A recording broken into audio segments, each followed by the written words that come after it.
We look at all forms of power. We look at telecoms, particularly on the broadband, in order to improve on connectivity and the speed in which we connect. Because remember, as a country, we look at ourselves in a global context. And then the third one is water, which, I always tell people, if we think as a country we had energy challenges, particularly electricity, I think we have deeper problems in terms of water. That's going to hinder growth in South Africa. So as IDC, we saw that potential and we felt we needed to be proactive. So water is another focus area. And then the fourth one is logistics. IDC had last year, effective 1 April 2015, reviewed its long-term strategy, where we wanted to really to be at the center of industrialization in South Africa and obviously achieve the regional integration objectives. And we then asked, what are those key sectors that gives us that edge as a country? And a lot of work went into that assessment, where we actually ended up with 3 value chain sectors. The first one being the mining and metals, the second one being the agro-processing and agriculture, and then lastly the chemicals and pharmaceuticals industries. As a country, you've seen what has happened to the mining sector. It's going through huge challenges, but then it presents opportunities. How do we then look at the future opportunities in terms of those key sectors of the country?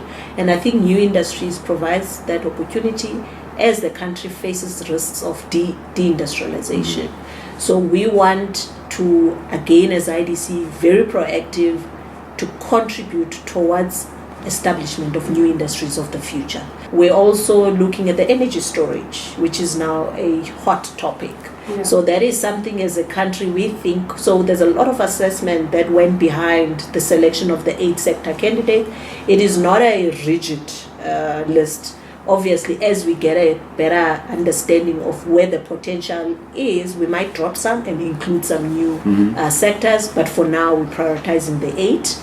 And these, for us, have huge jobs-rich industrialization opportunities. We think in the future, these will be the new industries that we could complement the traditional sectors in South Africa. I think 2 main events happened that made us to reflect on the sustainability of the agro-processing and agriculture sector in South Africa. The first one was the Brexit.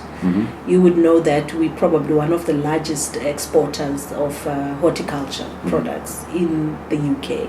The second event is the AGOA. I think even in the build-up of the election campaign, we had such conversation at an executive level where we ask, what if this happens?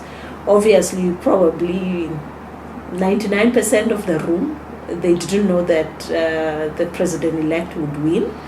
But we also asked, as I said, we normally ask the what-if question as well. We believe AGOA is not just obviously for South Africa, but it's the continent as a whole. And the research unit had indicated AGOA, in fact, is more favorable for, you could say, for Africa than the US, although at times you might find a balanced approach. But we don't see a high risk, but anything is there. In any event, there's a risk which you can't fully absorb or mitigate for. South Africa should be a springboard. You have the Africa as a whole. So we might not have it work in South Africa, but if we use this as a hub, you actually look at a global market potential. So we mustn't limit ourselves to South Africa. So if there's a curveball in terms of the uncertainty now, use the lessons and the successes we had on the renewable energy program for the rest of the continent. And therefore, when you build capacity, build it for that market rather than for South Africa. And those are the conversations we are having.